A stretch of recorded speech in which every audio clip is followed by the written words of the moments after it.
أعوذ بالله من الشيطان الرجيم بسم الله الرحمن الرحيم الحمد لله أستعينه ونستغفره ونعوذ بالله من شرور أنفسنا من يهده الله فلا مضل ومن يضلل فلا هادي وأشهد أن لا إله إلا الله وحده لا شريك له وأشهد أن محمدا عبده ورسوله صلى الله عليه وسلم أرسله بالحق بشيرا ونذيرا بين يدي الساعة من يطع الله ورسوله فقد رشد ومن يأسهما فإن لا يضر إلا نفسه ولا يضر الله شيئا أما بعد فقال الله تعالى في القرآن الكريم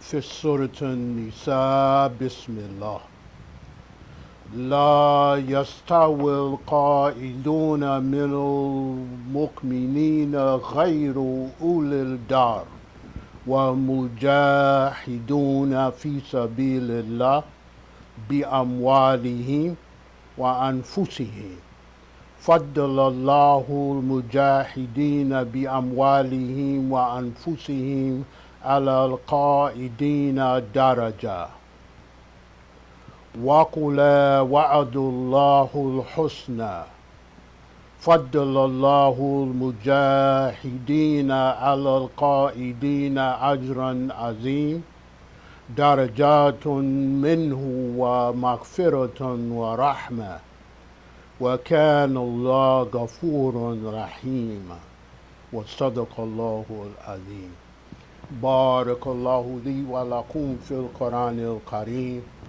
ونفعني وإياكم بالذكر الحكيم إنه هو جواد رؤوف رحيم الآن حي الترجمة I seek refuge in Allah from Satan, from Shaitan, the accursed devil. In the name of Allah, the merciful, the compassionate, all praise is due to Allah. I seek His help and beg His forgiveness, and we seek refuge in Allah from the mischiefs and the evils of our souls. Whomsoever Allah guides, there is none who can lead that person astray, and whomsoever Allah finds in error, there is none to guide them. I bear witness that there is no God, no deity worthy of worship except Almighty Allah. Glory be to Him, who is one, alone, and unique, without partner or associate. And I bear witness further that Prophet Muhammad ibn Abdullah sallallahu alayhi wasallam, may the peace and blessings of Allah be upon him, is Allah's servant, messenger, and apostle. And He, Allah, has sent His messenger in truth and with the truth, as a bearer of glad tidings and also as a warner in advance of the hour of judgment. Therefore, whomsoever obeys Allah and His messenger, surely that person is rightly guided, and whomsoever disobeys the two of them, surely that person harms only his or her own soul, and they harm not Allah the least little bit, the slightest little bit, as for what follows. For Allah, glory be to Him, has said in the Quran, in Surah An-Nisa, the fourth surah of the Quran, verses 95 and 96. Those believers who stay at home, having no physical disability or other reasonable cause, are not equal to those who struggle, who fight in the cause of Allah with their wealth and their persons. Allah has granted a higher rank, a higher degree to those who struggle with their wealth and their persons than to those who stay at home. Though Allah has promised a good reward for all, Allah has prepared a much richer reward for those who struggle at home, who engage in struggle in jihad for Him in His cause, than for those who stay at home. They have special higher ranks, forgiveness and mercy. Allah is forgiving and merciful, and the most forgiving and merciful God. And surely Allah Tabaraka wa Ta'ala has spoken the truth. O you who worship Allah, we give praise and thanks to Allah for this day that we might worship Him as He has commanded us. We are having some plant troubles today. That's why it feels a little chilly in here. And we apologize for that. And we're working to correct it even at this moment. So I will try to move us along, but we ask you to practice sabr, inshallah. O you who believe, today is the day before a day that is marked in this country, in this society, as Veterans Day. Tomorrow, Veterans Day this year. And when you get up, you're going to see all over the country expressions of gratitude and honor, praise, and recognition for those persons, those men and women who have served in the armed forces of this country, in defense of the nation, in defense of the country, and you won't be able to escape it because it's going to be everywhere. But what I want to talk to you about today is our veterans. And when I say our veterans, I mean Muslim veterans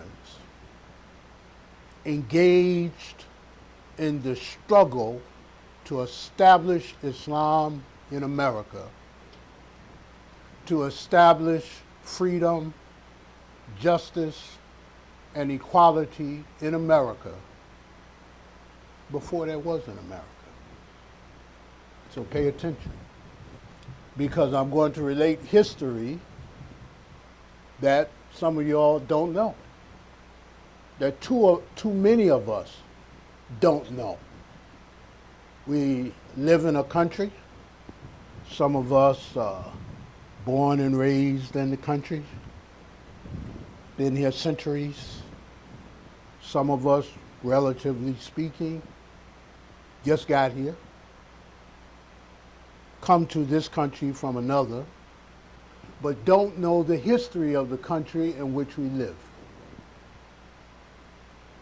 And I say that because there is I think I'll call it a ancient history, a beginning history, and there is a relatively modern history. And all of it is centered around Muslims struggling to establish freedom in America. Now, I could, for instance, I'm not going to start here, but I could start with the fact that there have been Muslims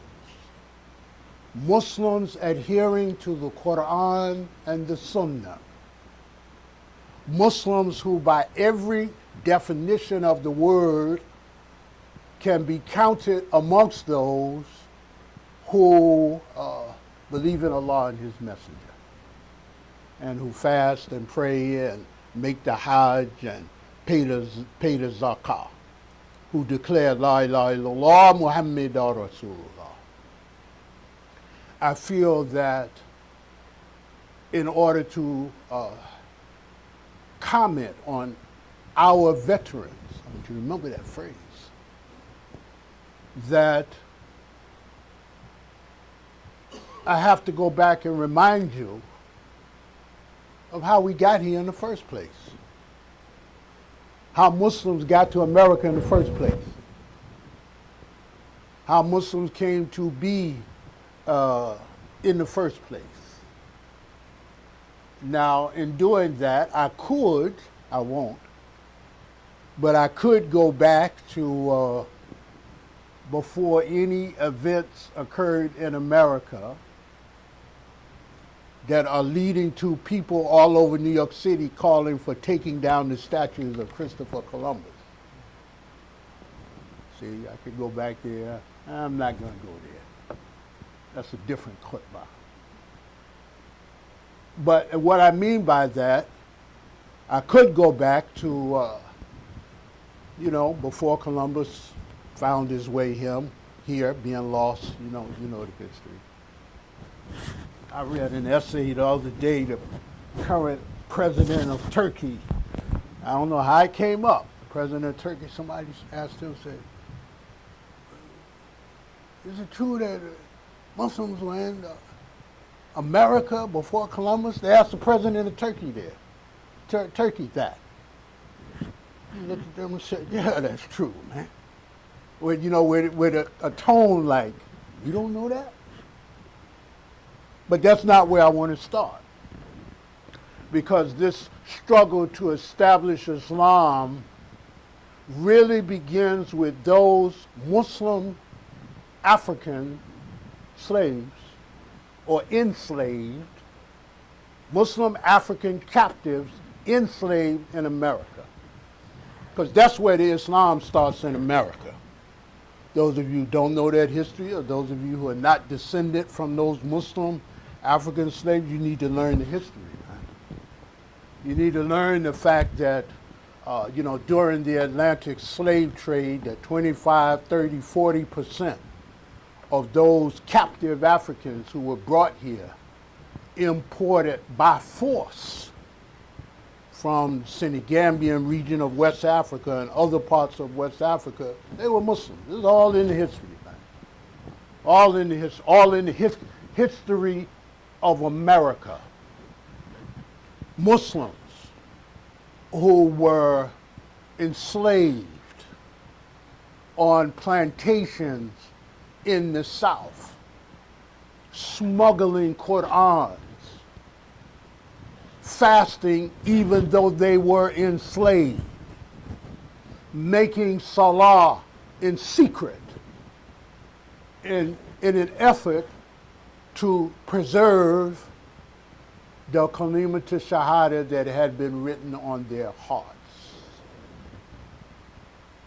And the reason why we have to start there is because that's also the beginning of military service of Muslims in this country. The very people who are going to be honored tomorrow on Veterans Day, watch it. Watch the ceremonies. They're going to start off talking about the Revolutionary War. Then they're going to talk about the Civil War. Then they're going to work their way up, World War I, World War II. They're going to work their way all the way up to right now. And this time, in this place. And I guarantee you that most of those who are going to be honoring veterans tomorrow have no idea that there were Muslim, African, enslaved men who fought in the Revolutionary War, the war that created America. When I was a little boy, they used to teach us that the first shot fired in the war that created America hit a black man who they told us his name was Peter Salem. That's it. You're going to have to reach way back in your memory for that. No, that was the name he had on the plantation. First of all, his last name was Salim or Salim, which should tell you all you need to know right there. And Peter was the name they gave to him on the plantation. And when the British had mustered their forces in order to put down the rebellion that was taking place in the Americas, there were a group of enslaved Muslim African men who were on a plantation in the Sapelo Islands in Georgia. And the word came out, you know that word, the British are coming. And the brother, his name was Bilali Muhammadu. He went to the owner of the plantation and said, listen, man, you know the British are coming, right? He said, yeah, I'm trying to get ready now. He said, I tell you what, give me and the Muslims weapons, muskets, rifles. We'll help you defend this island. We'll work out our freedom later after we repel. This is history. Turned out the British changed their mind. I don't know if they got word, you know. Muslims, I don't know what happened. Don't think they didn't know about Muslims, you know, throughout the Western Hemisphere during slavery. They did.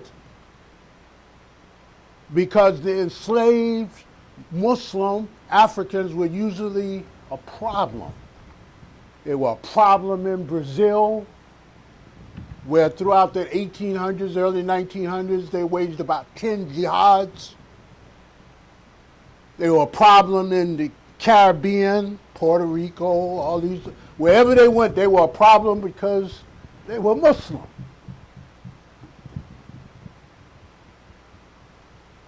And there's a friend of mine who's a historian. His name is Amir Muhammad, African American. He has a book called Muslim Veterans of the Foreign Wars. And when you open his book, you can get it, you can go on Amazon and get it. You see, for instance,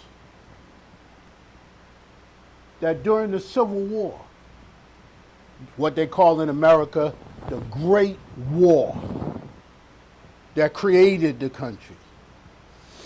Still got some people right now still trying to fight the Civil War all over the country. You know, people who are still upset that the Confederacy did not win. The people who defend the statues. The people who still want to deny voting rights. The people with darker skin. The people who, during congressional debates, if you watch them, the people who in congressional debates are still trying to defend state rights over the federal government. The people who invented the Ku Klux Klan. The people who are in militia all over the country, they still upset about the result of the Civil War. But in the Union Army, during the Civil War, there were two regiments in the Union Army. There were all black regiments. Everybody in it was black except for the officers. You remember that movie, Glory? Based on true history. And so my friend Amir Muhammad, he went to Washington.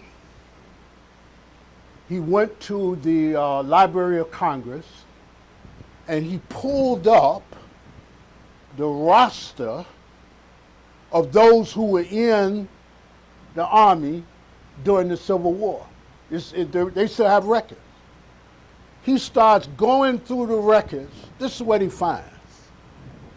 He finds 80 some odd people named with the name Hassan. He finds 100 some odd people named Muhammad. he finds soldiers, I said people, I meant soldiers, named Abdullah and named Abdur Rahman. Who were they?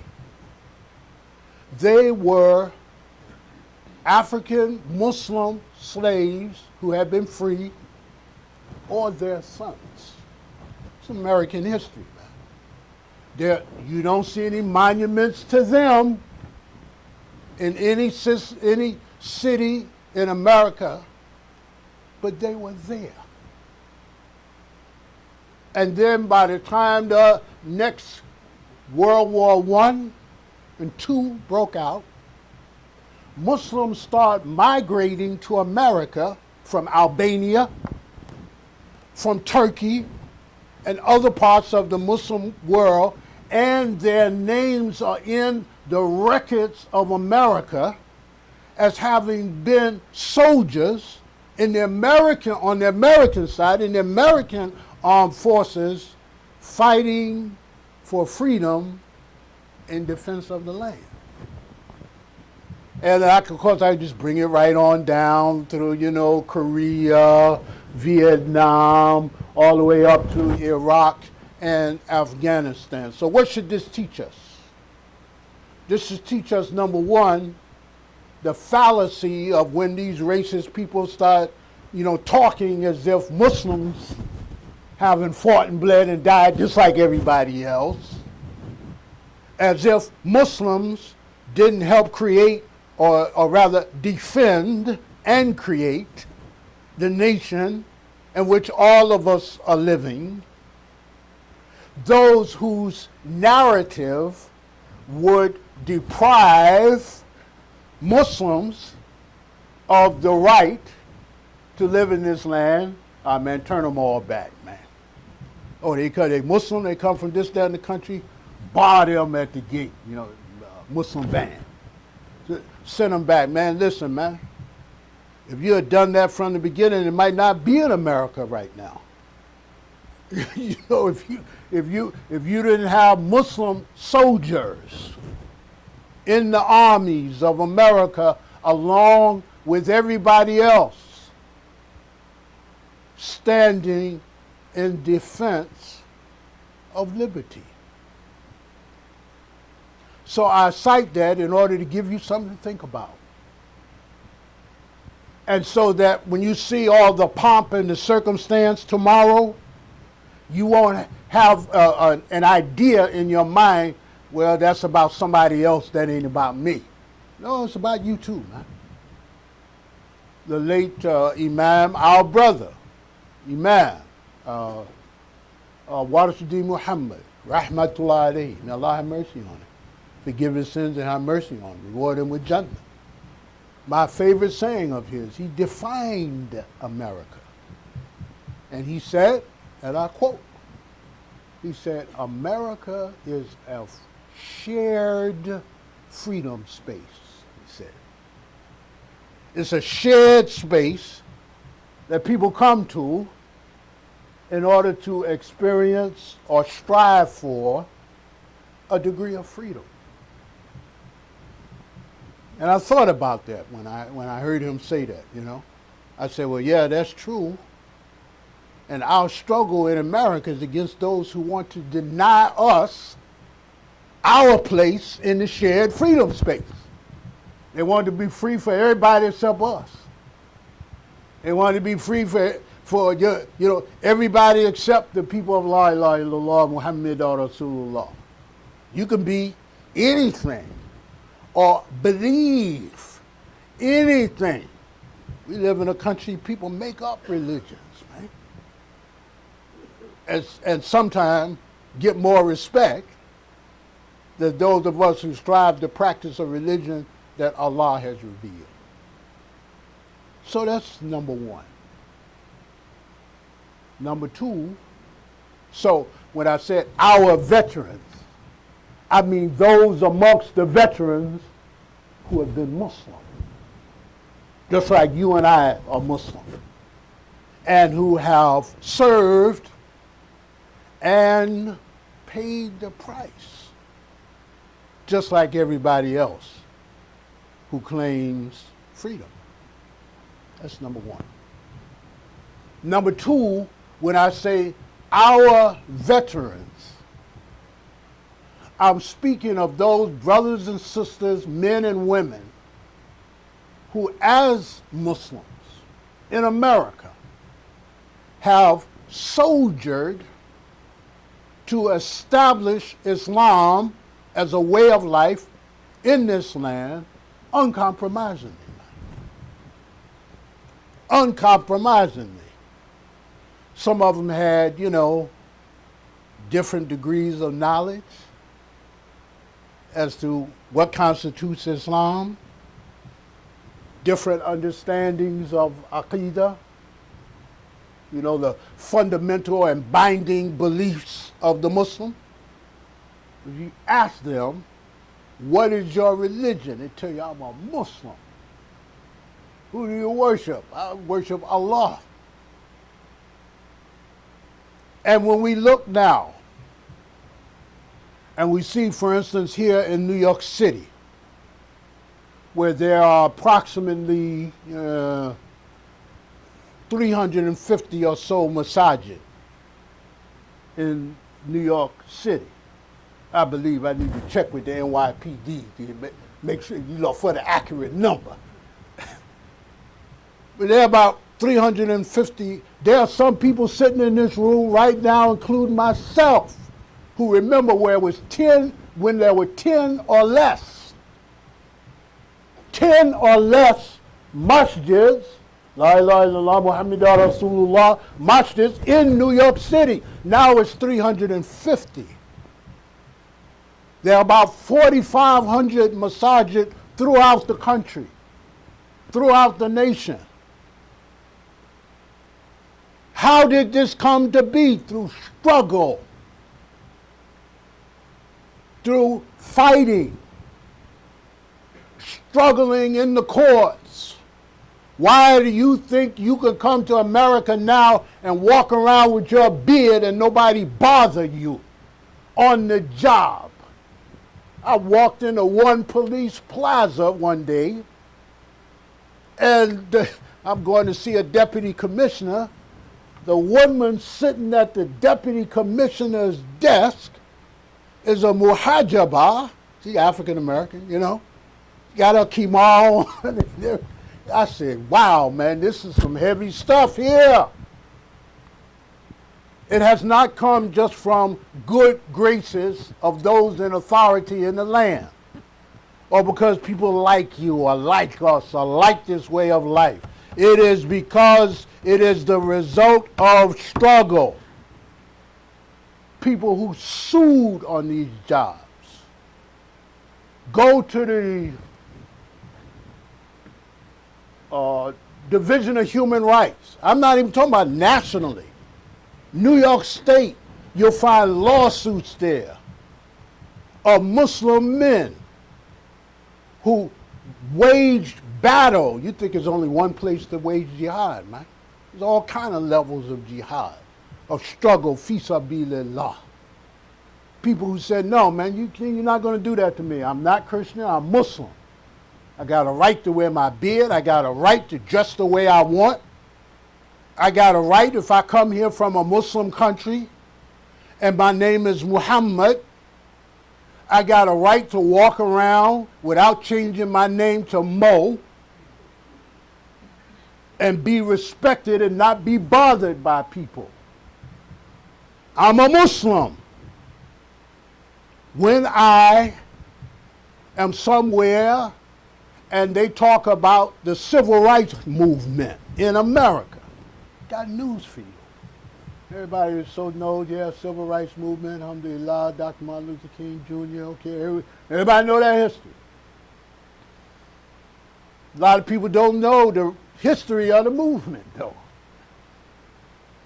They don't know that in Greensboro, North Carolina, where I'm from, that one year a group of A&T college students got together and decided they were going into a Woolworths, y'all don't know anything, a Woolworths where they had a lunch counter and where they didn't allow black people to sit and eat at the lunch counter because they had apartheid practices. I talked to somebody the other day. They know all about South African apartheid, don't know anything about American apartheid, and American apartheid came before South African apartheid. Show you the brainwashing. So this group of A&T college students, they decided, nah, man, we're going to eat where we want to eat. This is civil rights, this is human rights. And they started a movement. Call them the Greensboro Four. If you go right now down to Greensboro A&T College, Greensboro Agricultural and Technical College, in the middle of the campus, the university campus, there's a statue there, actually it's 4 statues, that were put in tribute to these college students who helped spark the civil rights movement, along with Montgomery and all of that. I was there years ago. So I look at this statue.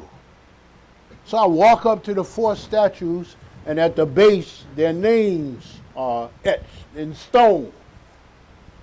So I'm reading, okay, yeah, this one, that one, because I know who I'm looking for. So I'm really looking for Ethel Blair. When I get to Ethel Blair's name, it says Jabril Alakoska, parentheses, Ethel Blair. So I said, yeah. So I went and looked up the extra history. Well, yeah, I took Shahada in 1971, about 6 years after they started the civil rights movement. When you go to school right now and you learn about the history of the civil rights movement, they don't teach you that amongst those people were Muslims. That the amongst foremost defenders of human rights in America, Muslims. And I have to tell you, they're African American Muslims too. First ones in publicly, to defend the right of the Palestinian people to defend their land against the incursion. Muslims who were part of Black Power, what they call Black Power movement. Everybody wasn't in the civil rights movement. Everybody didn't engage in only one form of struggle. So I cite this, brothers and sisters, in relation to the greater society, but in relation to the establishment of Islam as a way of life. In little ways and in big ways. If you have, say, only come to America in the past 5 years, you'll look on the calendar for the public schools. You know, somebody coming in now, they say, well, I'm Muslim, I came here from so-and-so place. My children go to public school. What days are they off? And they'll pull it up. Oh, subhanallah. They off for the Eid. How do you think that came to be? Where did that come from as a struggle? Do you think the Eids were always on that calendar? No. Actually, the struggle started 20 some odd years ago. Or actually, this is more than that. Almost 30 years ago. With Muslims right here in New York City, African American Muslims, Bangladeshi Muslims, Arab Muslims, Pakistani Muslims, Albanian Muslims, getting together and say, listen, man, our children are in public school and we live in this city, and every time we go to the Eid and come out, somebody has given us a parking ticket, man. I can't even go worship God without having to pay. This is what the Muslims are saying. So the founding Imam of this Jamaat, Sheikh Allama Al-Hajj K. Ahmed Tawfiq, Rahmatullah alayhi, African American, said, we need to change this. And I'm telling you, he said to me, we're not going to start with the public school system, he said to me, as his naib, as his assistant. He said that's going to be a heavy lift. Predominantly Jewish system, America, as, New York. He said we're going to start with parking. And he started talking about it right from this spot. And he gave me and other people orders. And we started writing letters to the mayor and writing letters to the city council. Then eventually we got with other non-African American Muslims and said, this is something that affects all of us. Let's work together on it. And imams throughout the city said, yeah, that's right. And that's when David Dinkins was the mayor. When the current mayor, de Blasio, worked inside of City Hall on Mayor Dinkins' staff. He told me, Mayor de Blasio said, yeah, I remember when y'all came through here with this. Then eventually, it became a law. We did the homework. Mayor Dinkins signed it into law.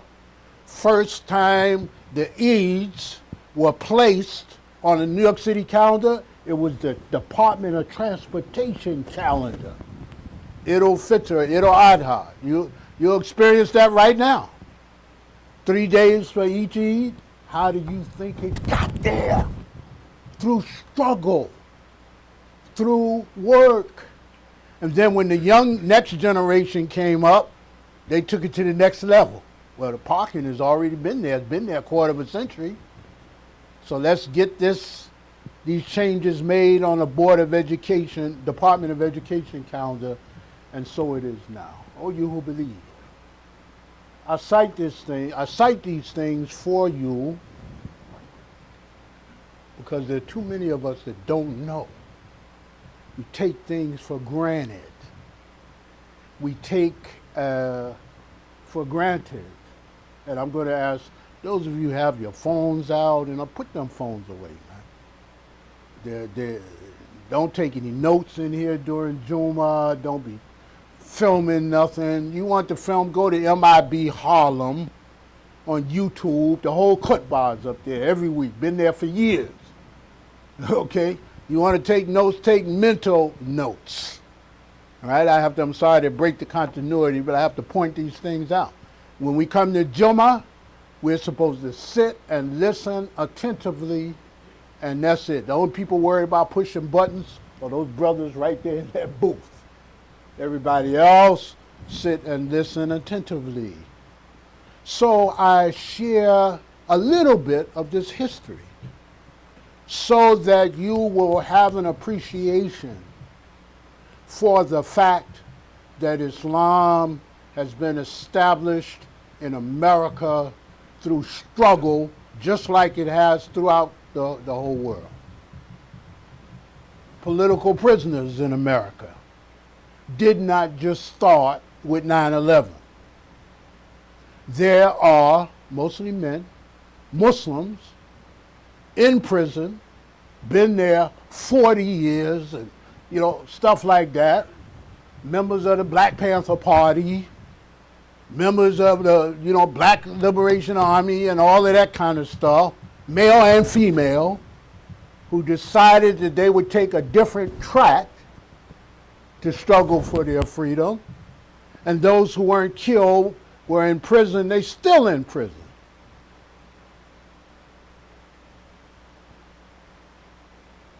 People who are in the community, and this community is like Harlem.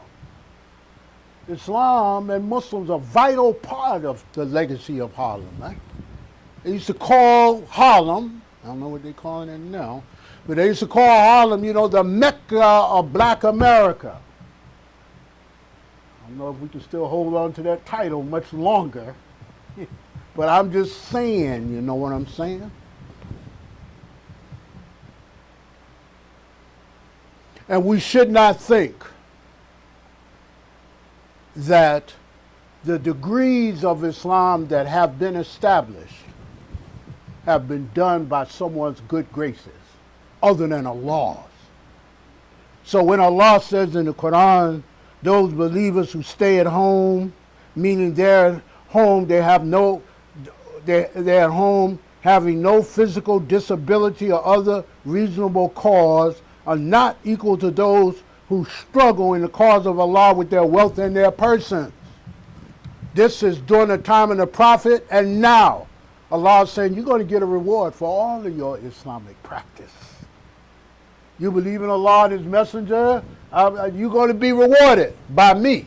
But make no mistake, the ones who roll up their sleeves and do the work, the ones who go out and struggle, bi amwalihim wa anfusihim, with their wealth and with their soul, their very souls. In my estimation, Allah says, they're on a higher plane than people sitting back at home, playing video games, watching television, while there is work and struggle to be engaged in. This is what Allah says. Imam Talib is not saying it. Allah is saying it. Allah has granted a higher rank to those who engage in jihad fi sabilillah, struggling for the cause of Allah. Jihad doesn't mean just, picking up a sword and cutting off somebody's head and all that kind of stuff, man. Jihad is to struggle with every fiber of your being, not in your own cause, not because of your skin color or your economic class, or because of where you were born, as if you had anything to do with that.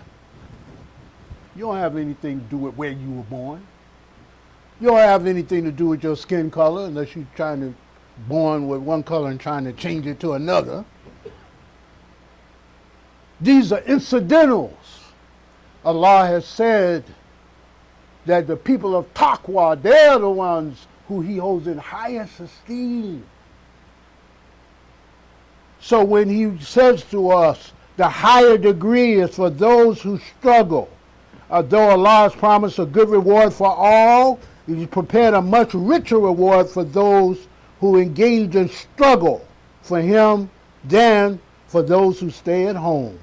What is that reward? Darajatun minhu wa maghfiratan wa rahmah. Special higher ranks, degrees, forgiveness and mercy. Oh, you who worship Allah, remember that.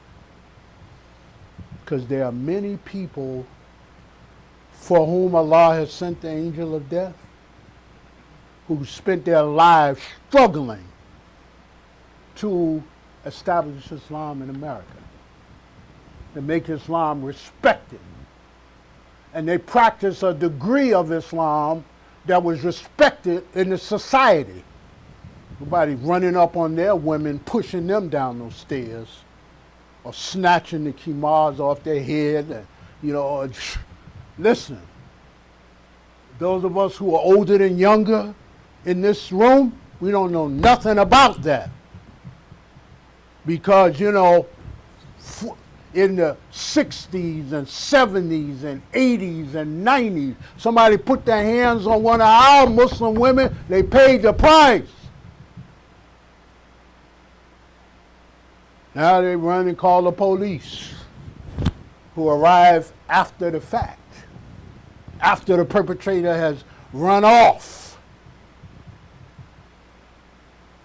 The people who led the charge in poor communities, like this one used to be, to help men and women to overcome addiction to drugs and alcohol. There was the Muslims doing that in our community. Not selling khamra, drugs and alcohol in neighborhood stores, we would shut down guys that come in our store, in our neighborhood like that. I'm looking at a brother right now. I remember a few years ago he came. He said, man, he came in. We're sitting right here. He came in. He said, there's some Muslim brothers opening up a grocery store, and they got all the haram in there, and they got Malcolm X's name on the store. The Malcolm X. He said, no, you don't. I put on my shoes. Everybody with me put on their shoes. We went to the store. The brothers in there, Assalamu alaikum rahmatullah, wa alaikum salam tullah. Listen, bro, I can't tell you what to sell in your store, but you're going to take that man's name down from off top of your selling of the haram. And you can call whoever you want to call. Be back in 3 days. Left, came back in 3 days, the sign was down. Now, it would have been better for him to say, oh no, astaghfirullah. Matter of fact, when we said that, one of the men in the store said, astaghfirullah, I told you we shouldn't have done that. They were from Yemen. Could have been from anywhere. So when you see the Ummah losing soldiers, like a couple of weeks ago, we had a janazah for our sister Amina Abdul Haq. This is a sister.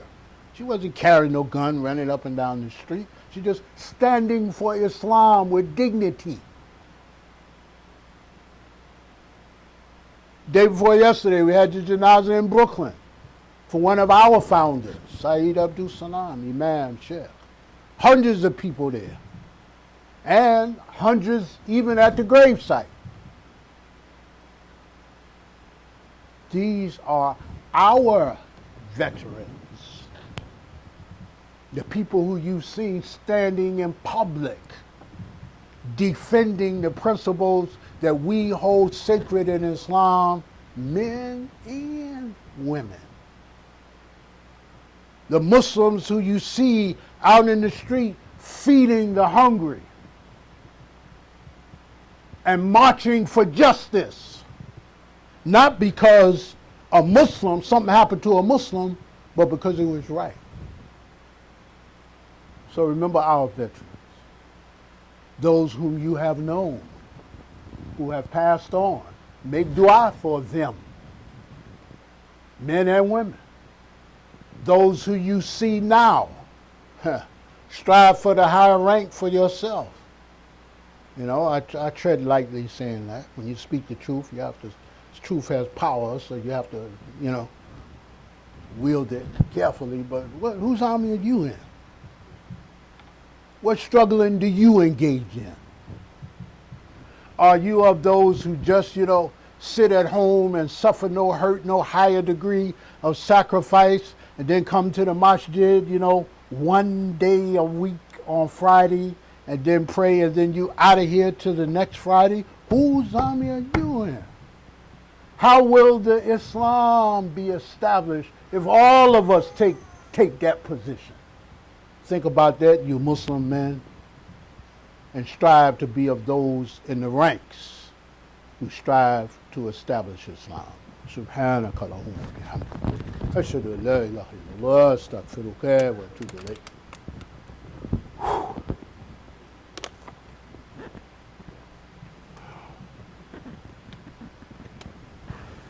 أعوذ بالله من الشيطان الرجيم. بسم الله الرحمن الرحيم. أشهد أن لا إله إلا الله وحده لا شريك له وأشهد أن محمدا عبده ورسوله صلى الله عليه وسلم وبعد. فقال الله تعالى في سورة الأحزاب بسم الله إن المسلمين والمسلمات والمؤمنين والمؤمنات والقانتين والقانتات والصادقين والصادقات والصابرين والصابرات والخاشعين والخاشيات والمتصدقين والمتصدقات والصائمين والصائمات والحافظين فروجهم والحافظات والذاكرين الله كثيرا والذاكرات أعد الله له مغفرة وأجرا عظيما وصدق الله العظيم. اللهم اغفر لنا مسلمين ومسلمات ومؤمنين ومؤمنات ومحسنين ومحسنات وبعد. For Allah has said in the Quran, surely the Muslim men and the Muslim women, the believing men and the believing women, the devout men and the devout women, the truthful men and the truthful women, the patient and enduring men and the patient and enduring women, the humble men and humble women, the charitable men and the charitable women, the fasting men and the fasting women, the men who guard their chastity and the women who guard their chastity, and the men who remember Allah much and the women who remember Allah much. For all of them, Allah has prepared forgiveness and a great reward. O you who believe, soldiers are both male and female. Those who have struggled to establish Islam in this land have been both Muslim men and Muslim women. Those who have sacrificed, those who have gone in their pocket, giving men amwalihim from their personal wealth. Let me go in my bank account even. Let me go in my property. I could have all this that I'm not going to be able to take with me anyway, so let me make sure to give something fi sabilillah, in the cause of Allah. Those men and those women. We honor our women. We honor our women. There's some men never soldiered fi sabilillah a day in their life, and that women will walk past them on the street who are soldiering. A Muslim woman soldiers in this day and time when she wears her hijab and refuses to take it off. That's soldiering, man. Ain't no hiding for them. A lot of us, we hide. We take off any kind of distinguishing appearance as a Muslim. Then somebody asks you, what kind of wife you want? No, give me one of them covered up women. So you protecting her or she protecting you? Which is it? And lastly, I gave a khutbah last week. I said,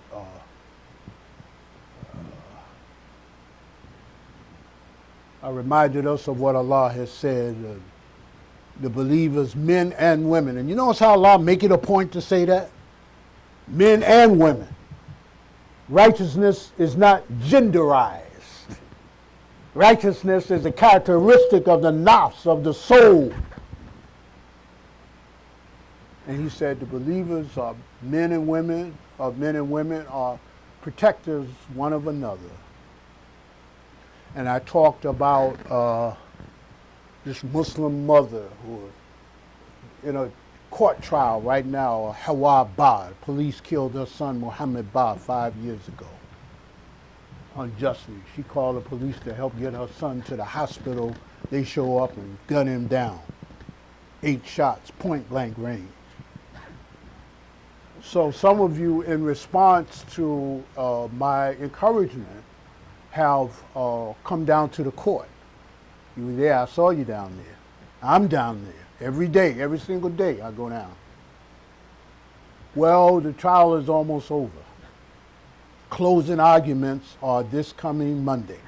We're going to wrap it up and send it to the jury. I still want to encourage you to take a little part of your day and go down to sit in the courtroom in support of this Muslim mother whose son was unjustly killed. Just like you would be down there if that was your son. Or you would be down there if that was your nephew or your grandson. You would go down. You would say, listen, I'm coming in late today. I got to go downtown now. Somebody in my family got killed. Amadou Diallo's mother's down there sitting. Come on down, man. Come on down. You need the information, it's right on the desk out there. It's a little white palm card or something with Muhammad Bar's name on it. It's amazing to me. I go down there, I see all kind of non-Muslims down there. I see people who engage in all kinds of worship, then I don't see as many Muslims as I should. Let's go down, take the time, go down, inshallah. Because it's these type of actions that help characterize our willingness to sacrifice fi sabilillah. As one of the elders once said, yeah, I know somebody said, young man, oh, die for Allah. Yeah, but will you live for Allah? Will you live for Allah? Will you live an upright life? Will you strive to live a worshipful existence? Fi sabilillah. And may Allah tabaraka wa ta'ala inspire us to do so. سبحانك اللهم وبحمدك أشهد أن لا إله إلا الله استغفرك وأتوب إليك آمين وألقى إكامة